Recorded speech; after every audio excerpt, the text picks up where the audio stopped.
Meus amados irmãos, a paz do Senhor, já quero louvar a Deus, querido, pela sua vida, alunos da nossa classe Abraão, obreiros da nossa congregação em Alto Castro. Louvo a Deus pela vida do nosso superintendente, presbítero Tomás, e pela vida do nosso pastor, o pastor Alvani.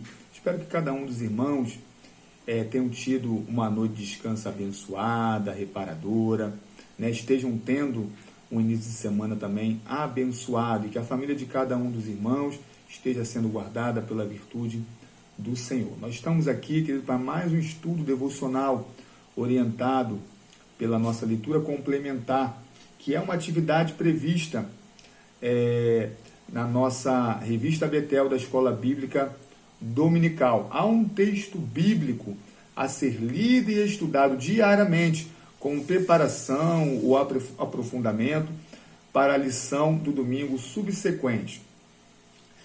O texto de orientação da nossa leitura complementar de hoje está em Provérbios 17:5, que diz assim: o que escarnece do pobre insulta ao que o criou.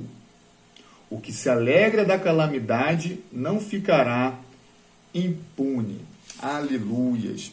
Querido, nós estamos nos preparando para a lição de número 5 do terceiro trimestre, que tem por título Obadias, o juízo divino virá. Ao longo desse trimestre nós estamos estudando as profecias do Antigo Testamento com ênfase nos profetas menores. Nós já estudamos o profeta Oséias, já estudamos o livro do profeta Joel e já estudamos o livro do profeta Amós, Ontem eu não estive com os irmãos, mas com certeza tiveram também uma aula abençoada. E a partir de hoje nós estaremos nos debruçando sobre a vida e o ministério do profeta Obadias. O livro do profeta Obadias tem apenas um capítulo, são 21 versículos, que nós estaremos estudando.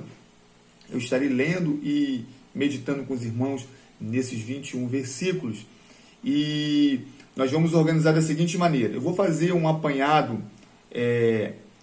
contextualizando o livro do profeta Obadias, e nos devocionais seguintes nós iremos fazer a leitura desses versículos do livro do profeta Obadias, de maneira que ao termo dessa semana, assim como nós temos feito, nós também iremos ler o livro inteiro no nome de Jesus. Queridos, o profeta Obadias, ao contrário do que nós vimos até agora, nós vimos que o profeta Oséias, ele vai levar a sua mensagem ao reino do norte, a Israel.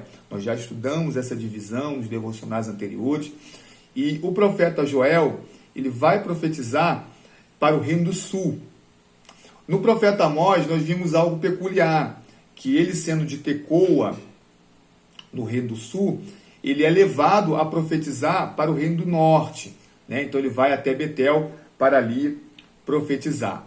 No livro do profeta Obadias, nós vemos uma outra situação também peculiar. Ele não vai profetizar nem para o reino do norte, nem para o reino do sul. Ele vai profetizar para Edom. Então, nós vemos uma similaridade nesse quesito com o profeta Jonas e com o profeta Naum. Nós sabemos que o profeta Jonas, ele é enviado a Nínive, para profetizar arrependimento ao povo assírico. Quando nós estivermos estudando o livro do profeta Naum, nós vamos ver algo interessante também, que ele também vai profetizar para a Síria, mas não para arrependimento, mas como juízo, porque na profecia do profeta Jonas, eles se arrependeram, mas se desviaram novamente. Então, Deus vai usar o profeta como uma profecia de juízo. Então, esses três profetas, eles têm essa peculiaridade de profetizar para fora de Israel, fora do povo escolhido de Deus. Então, queridos, para nós compreendermos o livro do profeta Obadias, nós precisamos considerar dois aspectos distintos da história de Israel. O primeiro é a invasão babilônica. Nós precisamos considerar que o juízo de Deus, ele veio ao reinado do sul 100 anos após a invasão assírica no reinado do norte. Então, primeiro, Deus usa o Império Assírico para dominar Israel no reinado do norte. Ele é levado ao cativo e Deus dá fim ao reinado do norte, que foi um reinado idólatra, né? 100 anos após, Deus também vai levar juízo ao reinado do sul, com a invasão da Babilônia. Essa invasão ela se dá em 3 ocasiões.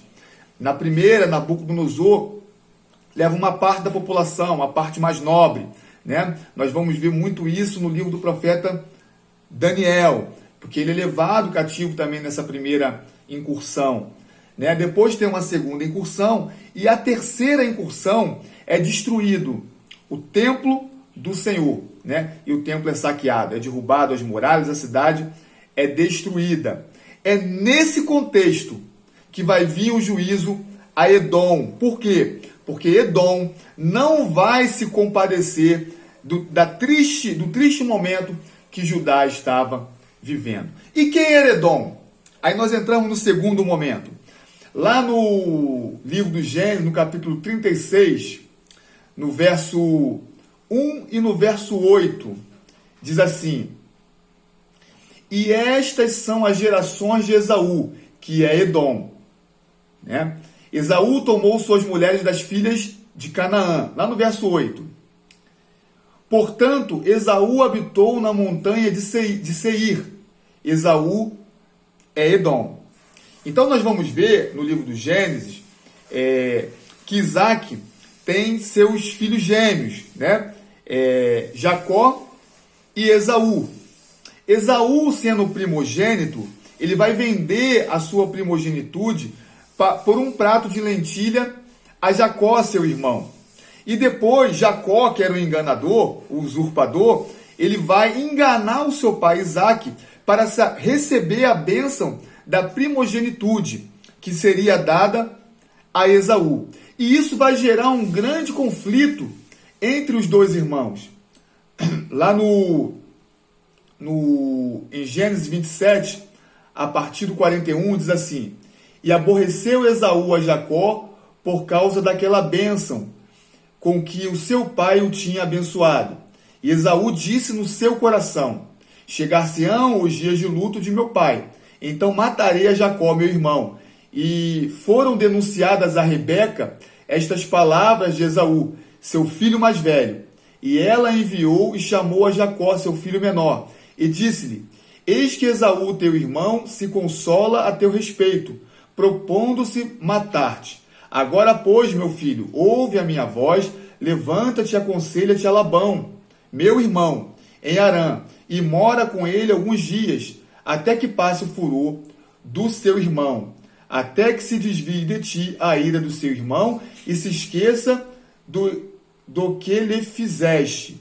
Então enviarei e te farei vir de lá, porque seria eu desfilhada também de vós ambos no mesmo dia. Então percebam que Esaú vai ficar irado, né, de ter perdido a bênção que era dada ao primogênito, que acabou por ser dada a Esaú. Então Jacó ele vai fugir da sua casa, né, com medo do seu irmão Esaú. E nós vimos tudo isso na lição do trimestre passado. E ele vai parar em Harã. Ali ele vai ficar trabalhando por suas esposas, né? E nós vemos que no capítulo de 33, Esaú libera um perdão a Jacó, né? A partir do verso 1 do capítulo 33 de Gênesis, nós vamos ver que Jacó vai se encontrar com Esaú. Eu vou ler só o verso 5 para não ficar muito grande, que diz assim: depois levantou os seus olhos e viu as mulheres e os meninos e disse... no verso 4. Então Esaú correu-lhe ao encontro e abraçou-o, e lançou-se sobre o seu pescoço e beijou-o, e choraram. Depois levantou os seus olhos e viu as mulheres e os meninos e disse: quem são estes contigo? E ele disse: os filhos que Deus graciosamente tem dado ao teu servo. Então eles se reconciliam, mas a mágoa que Esaú tinha de Jacó é passado para os seus descendentes. Quantas vezes não acontece isso nas nossas famílias? Conflitos que são feitos entre irmãos, entre primos, entre familiares, são passados aos descendentes, de maneira que a mágoa de um pelo outro, né, deriva dos seus antepassados. Então chega um momento que eles nem sabem mais por que estão brigando, só sabem que não gostam um do outro, porque essa mágoa é repassada de pai para filho. Então, quando o juízo de Deus vem ao reinado do sul e Nabucodonosor destrói o templo do Senhor, destrói as cidades, nós vamos ver no livro do profeta Obadias que Esaú vai se alegrar e vai tirar proveito dessa situação. Então, Deus vai usar o profeta Obadias para levar juízo ao povo edomita. Que coisa tremenda. Então, ao longo dessa semana, nós vamos estar meditando sobre esse livro. É por isso que na leitura do que nós fizemos hoje, em Provérbios 17, diz: o que escarnece do pobre insulta o que criou, e o que se alega da calamidade não ficará impune. O amor que Deus tem derramado em nossas vidas, né, precisa operar uma transformação que nos leve a compadecer daqueles que passam, ainda que justamente pelo juízo de Deus. Às vezes Deus traz a justiça dele, o juízo dele, pelo pecado que alguém cometeu, mas isso de maneira nenhuma pode alegrar o nosso coração. Nós devemos nos compadecer daquele que sofre, seja pela pobreza, seja pela uma consequência dos seus atos, ou seja até mesmo pelo juízo de Deus, né? Então, a ira do Senhor vai se acender, porque Esaú vai se alegrar do juízo que Deus levou ao seu irmão. Ei, queridos, que você possa ficar com esta palavra no dia de hoje, né? Nós temos que nos compadecer dos nossos irmãos. Todos nós somos irmãos em Cristo, né? Que a gente possa se compadecer da necessidade dos nossos irmãos, né? E nos ajudar como irmãos, não virando as costas um para os outros, como Esaú fez para o seu irmão, né? A descendência de Jacó que habitava em Judá, né? Que Deus possa falar melhor aos nossos corações, que querendo Deus, amanhã nós estaremos aqui para mais uma meditação, né, da palavra de Deus, orientado pela leitura complementar, que eu tenho certeza que esta semana será uma semana muito abençoada nas nossas meditações na palavra de Deus. Que Deus te abençoe, te dê uma semana de bênção e de vitória, em nome de Jesus. Fique com Deus.